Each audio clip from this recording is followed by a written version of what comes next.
श्वेताताई, प्रेरणाताई आणि रघु या दोघांचे फोन आहेत. प्रेरणाताईंचा फोन रघुकडे होता, म्हणजे प्रेरणाताई ठाण्यामधून किडनॅप झाल्या तेव्हापासून ते अगदी नाशिकपर्यंत. आता आपल्याला या दोन्ही फोनचे रेकॉर्ड्स काढायचे, ट्रेस करायचे आणि ते कोर्टात सादर करायचं.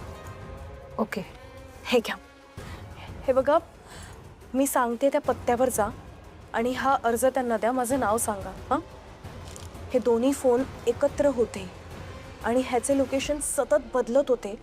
हे जर का आपल्याला प्रूव्ह करता आलं ना, तर प्रेरणाताईंना अण्णा केदारने किडनॅप केलं होतं आणि रघु पण यात सामील होता, हे आपल्याला कोर्टात सिद्ध करता येईल. रघुला कोर्टात आणणं गरजेचं आहे. त्याची साक्ष महत्वाची आहे. कसं आणणार त्याला कोर्टात? त्याला शोधणं इतकं सोपं थोडीच आहे. एक मार्ग आहे, पुष्पा. पुष्पाला माहीत असेल त्याचा पत्ता. मी आता जातो आणि पुष्पाला गाठतो आणि रघुचा पत्ता घेतो. पण सांभाळून जा. रघु आपल्या हातून निसटलाय, याचा अर्थ तो आपल्यावर पाळत ठेवून असणार आहे, हे लक्षात ठेवा.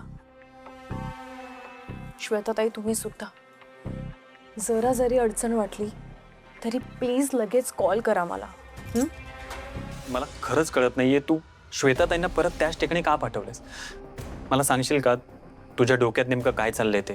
पाहायला गेलं तर श्वेताताईंवर सोपवलेलं काम सोपंही आहे आणि कठीणही आहे.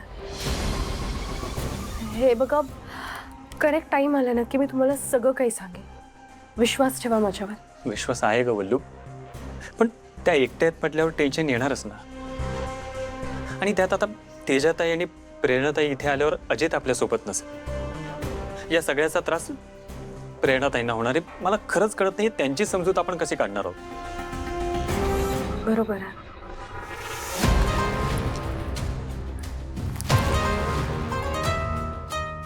हॅलो, मी ॲडव्होकेट वल्लरी मनोज भामरे बोलतेय. मला माहिती आहे आज तुम्ही तेजस्वी विचारे आणि प्रेरणा वालावलकरांना रिलीज करणार आहात. माझी फक्त एक रिक्वेस्ट होती. प्रेरणा मॅडम, कॉन्स्टेबल पाणी द्या. प्रेरणा, अगं उठ ना. काय झालं प्रेरणा? प्रेरणा उठ ना अगं. प्रेरणा, जरा प्लीज लवकर आणता का पाणी? प्रेरणा, प्रेरणा, प्रेरणा उठ ना.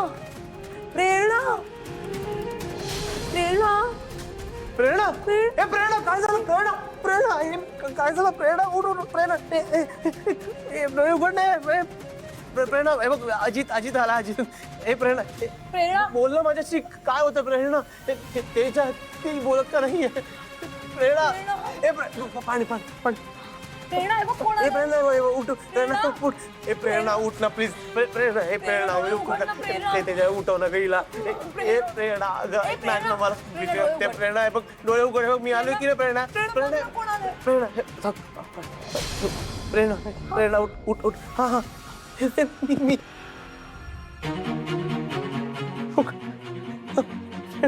प्रेरणा, मी आलो. काय झालं होतं तुला? अजित, अजित, काय केलंस तू? हे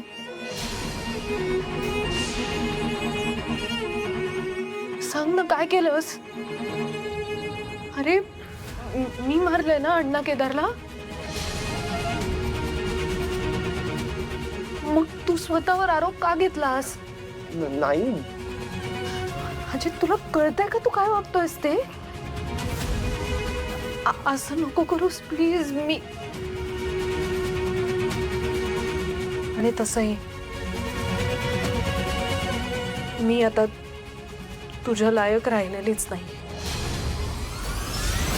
जगाला तोंड दाखवायची लायकी राहिली नाहीये माझी. आणि माझ्यासाठी इतका मोठा त्याग का केलास तू अजित?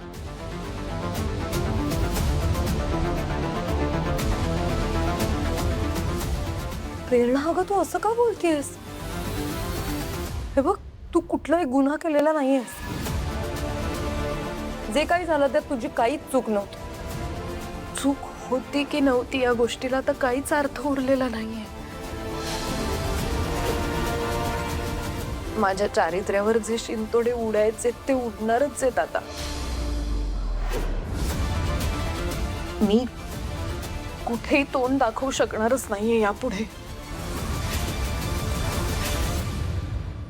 आणि या सगळ्याचा अजित मी शपथ घेऊन सांगते रे, माझ्यात आणि त्या अण्णामध्ये असं काही हे प्रेरणा थांब.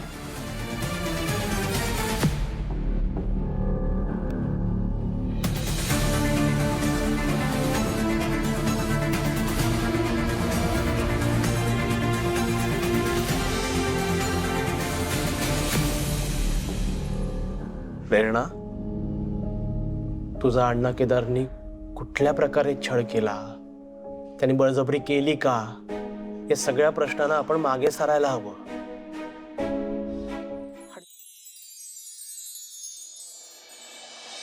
Good morning. उठा उठा उठा उठा, चला पटकन उठा दोघी जणी. काय करतायत? हो उठा. हे काय एवढं पाणी मारते तरी उठत नाहीयेत दोघी जणी. Good morning, good morning. लरी ऐक ना, हे बघ त्या लॉकअप मध्ये खरंच नीट झोप नाही मिळाली. प्लीज प्लीज झोप एकदा. हा तेजाताई थांबा, मला तुमच्याशी जरा बोलायचंय. थांबा म्हटलं ना, अशाच बसून राहा. आलेच मी. काय झालंय ते तरी सांग. सांगते, आले.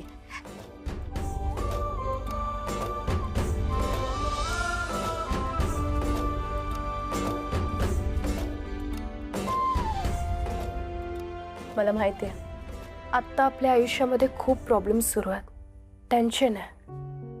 पण नेमकं आत्ताच मला इंद्रायणीचे शब्द आठवले.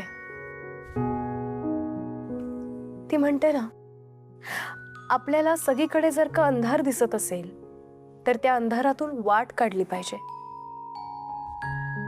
आणि त्याच्यासाठी आपल्या मनातल्या प्रकाशाचा वापर केला पाहिजे. छोट्या छोट्या गोष्टींमध्ये आनंद शोधला पाहिजे. स्वतःला आनंदी ठेवण्यासाठी प्रयत्न केले पाहिजेत. आणि गंमत बघा, इंद्रायणीने आपल्याला एक व्हॉइस मेसेज पाठवलाय.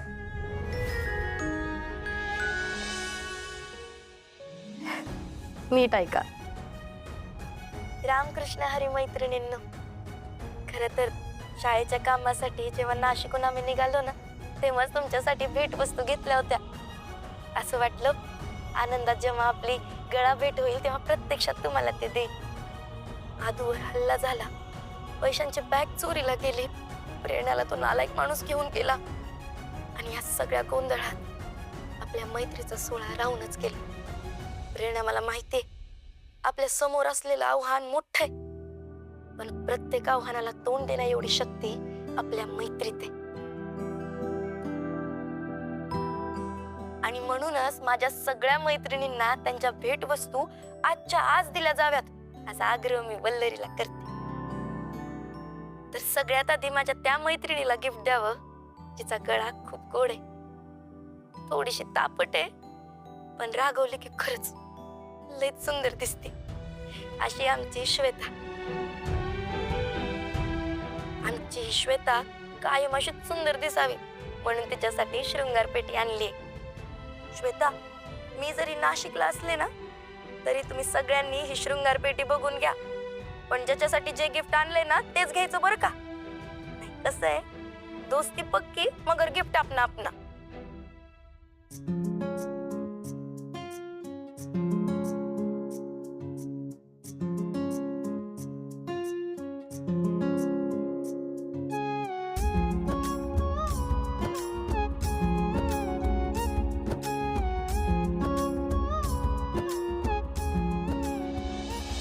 छान आहे.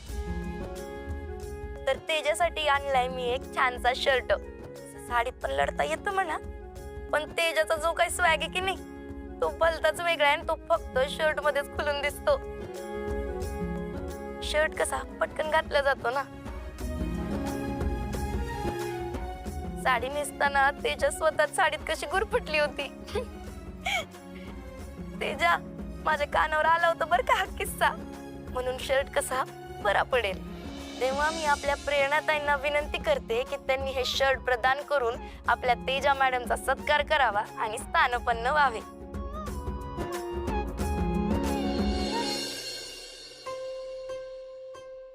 वाव, खूप छान आहे, शोभून दिसेल तुम्हाला. खूप आवडला मला. नाही, आणि हा शर्ट तर मी घालीनच, पण लवकरच तुम्हाला साडी पण नेसून दाखवेन, एकदम परफेक्ट. अरे बापरे. तर आता वळूयात पुढच्या कार्यक्रमाकडे. तर मंडळी, आता सत्कार होणार आहे आपल्या सगळ्यात लाडक्या मैत्रिणीचा, म्हणजेच वकिलीनबाई वल्लरीचा. वल्लरीची ढाल म्हणजे कायद्याचं पुस्तक, आणि तिची तलवार म्हणजे तिची लेखणी म्हणजेच कलम. तर या कलमवाल्या बाईसाहेबांना छानसा पेन देऊन आपण त्यांचा सत्कार करूयात. मी तेजा मॅडमना विनंती करते की त्यांनी व्यासपीठावर यावं आणि वल्लरी बाईसाहेबांचा सत्कार करावा आणि स्थानपन्न व्हावे. ठीक आहे.